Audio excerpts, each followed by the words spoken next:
In this video is about one of the latest and most secure way of doing authentication for e-commerce, which is biometric authentication. In part 1 talked about the different types of biometric authentication. In part 2 talked about how it works in general. And in part 3 talked about the use cases in e-commerce. In this part 4 are going to talk about one of the latest and most secure way of doing biometric authentication. So, what is behavioral biometrics? This type of biometric uses the unique behavior of a person, such as the way a person types on a keyboard or the way a person swipes on a touchscreen device. This type of biometric does not rely on any static characteristic of a person like fingerprints or facial recognition. Instead, it captures the dynamic characteristics of a person's behavior. Why is it important?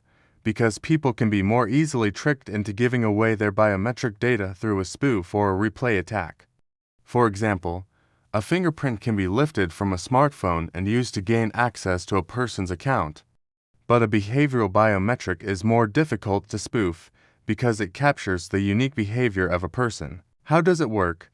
Behavioral biometrics works by capturing the unique behavior of a person over time. For example, the way a person types on a keyboard or swipes on a touchscreen device.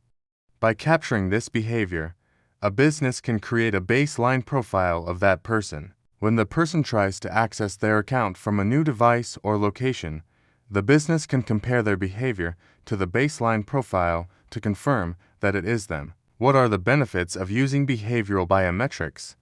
It is highly accurate and it is very difficult to spoof.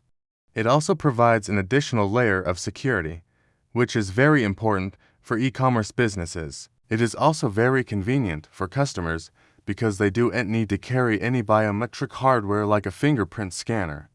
What are the challenges of implementing behavioral biometrics? One of the biggest challenges is that it requires a lot of data to train the algorithm.